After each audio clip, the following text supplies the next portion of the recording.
नमस्कार. आता पुन्हा आपण भेटतोय.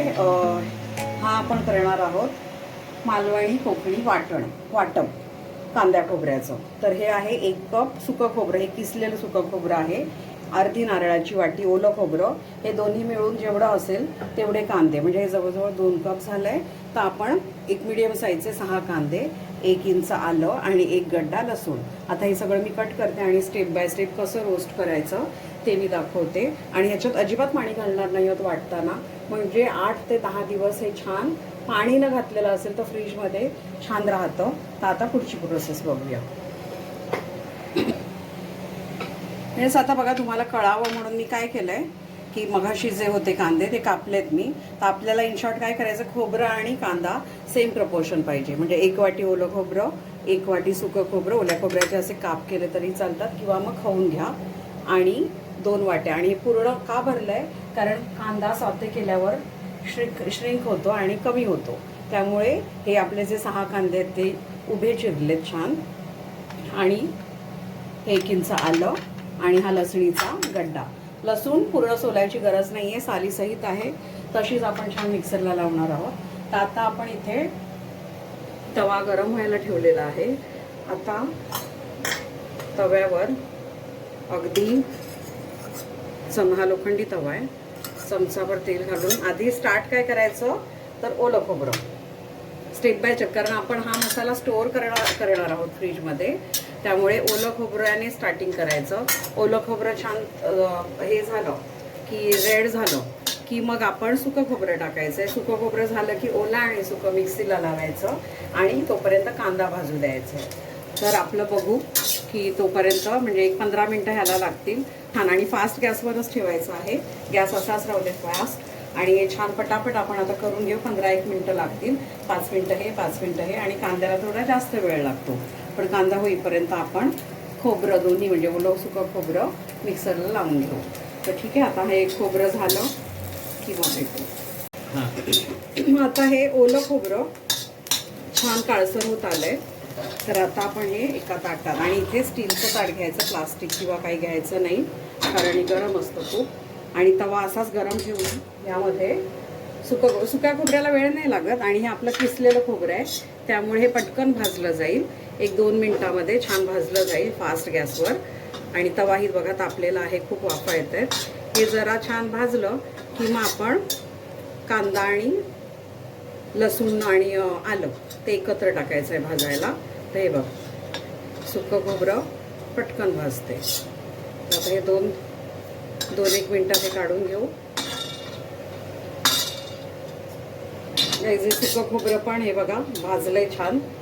आता हे त्याच ताटात काढून घेऊ. आणि हे दोन्ही खोबरे म्हणजे सुकं आणि ओलं आधी मिक्सरला लावायचं आहे वेगळं.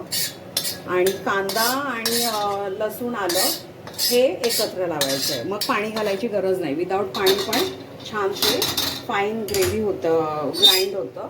तर आता आपण टाकणार आहोत, थोडंसं तेल टाकायला लागणार आहे कांद्यासाठी, थोडंसं अगदी 1 चमचाभर. आणि कांदा, आता ह्या कांद्याला आपण ना 1 टीस्पून मीठ टाकणार आहोत कांद्यासाठी.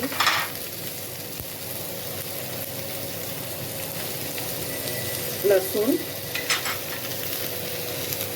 आलं, मीठ आपण काढले नाहीये, 1 चमचा मीठ. आणि गॅस फास्टच ठेवायचा आहे आणि फास्ट गॅसवर, कारण कांदा कसा त्याला वेळ लागतो व्हायला.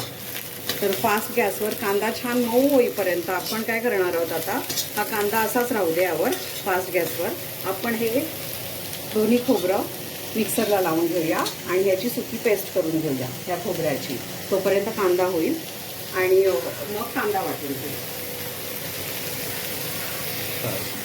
आधी आपण ओलं वाटून घेऊया, कारण याचं टेक्स्चर म्हणजे वेगवेगळं नको यायला. तर ओलं आधी लावून घ्यायचं. ओलं झालं की बाजूला काढायचं. मग सुकं पाणी 1 थेंबही पाणी टाकायचं नाही आहे.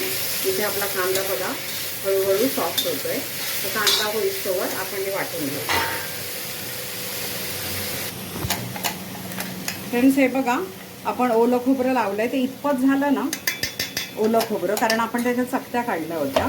तर ते इतपत झाल्यावर आता त्याच्यामध्येच हे ड्राय खोबरं टाकायचं आहे आणि पुन्हा एकदा मिक्सीला फिरवून घ्यायचं आहे. छान पावडर फॉर्ममध्ये हे होऊ द्यायचं.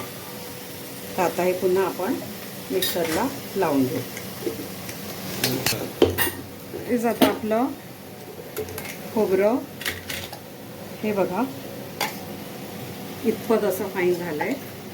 तर आपण हे काढून घ्यायचं आहे, एका भांड्यात काढून घ्यायचं. आणि हे पण आहे की आता आपण चिकनच्या ग्रेव्हीला जेवढं लागेल आपल्याला, ग्रेव्ही जेवढी घट्ट पातळ हवी तेवढं घ्यायचं, म्हणजे चिकनमध्ये टाकायचं आहे. आणि उरलेल्या डब्यात भरून आपण इतर म्हणजे भाज्या, उसळी, मी यापुढे तुम्हाला रेसिपीज दाखवत जाईन, त्यात जेव्हा मी मेन्शन करेन की वाटण टाकायचं आहे. तर हेच आहे ते वाटण, कांद्या खोबऱ्याचं वाटण असं म्हणतात कोकणामध्ये. हे बघा आता आपला कांदा झालाय, 5 मिनिटात होऊन जाईल कांदा पण, की असा ब्राउनिश व्हायला हवा, डार्क ब्राऊन, की मग तोही वाटून घ्यायचा. आणि मग कांदा आणि हे खोबऱ्याचं वाटण हे दोन्ही मिक्स करून पुन्हा एकदा मिक्सीला फिरवायचं. आणि आपलं चिकन आता मीठ वगैरे सगळं टाकलंय.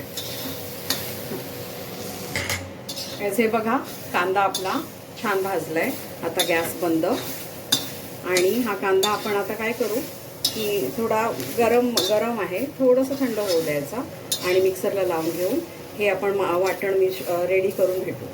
हे बघा कांद्यामध्ये ह्या ज्या आपण हे ठेवल्यात लसणी, त्या कापलेल्या नाही आहेत, अख्ख्या आहेत, पण त्या बघा छान शिजल्या आहेत. पलित्याने म्हणजे ह्या पलित्यानेही त्याचे पीसेस होत आहेत. आणि ह्या अख्ख्या ठेवल्यामुळे काय होतं, आपण फक्त कांदा लावणार आहोत मिक्सरला, तर ग्रीप मिळते. अख्ख्या लसणींमुळे कांद्याला ग्रीप मिळते आणि कांदा छान वाटला जातो. तर आता आपण हे वाटण कांदा वाटून घेऊ आणि मसाला रेडी होऊन देऊ. हे बघा आपण कांदा वाटून घेतलाय मिक्सरला, किती छान बघा झालाय, एकदम छान पेस्ट झाली आहे. आता आपण काय करायचं, हा कांदा काढायचा नाही, त्यातच हे खोबरं आणि कांद्यासोबतच आलं वगैरे पण होतं. तर आता काय करायचं, ह्यात हे खोबरं टाकून पुन्हा एकदा हे करायचं, फिरवून घ्यायचं. का तर हे कांदा आणि खोबरा मिक्सरमध्ये छान एकजीव होईल आणि फायनल आपला प्रोडक्ट तयार होईल. कोकणी वाटण किंवा मालवणी कोकणी वाटण. कोस्टल रिजनमध्ये प्रत्येक घरामध्ये हे वाटप, पाहुणे यायचे म्हटल्यावर वाटप रेडी हवं, तर ते हे वाटप. हे बघा हे आपलं फायनल प्रोडक्ट रेडी झालं आहे.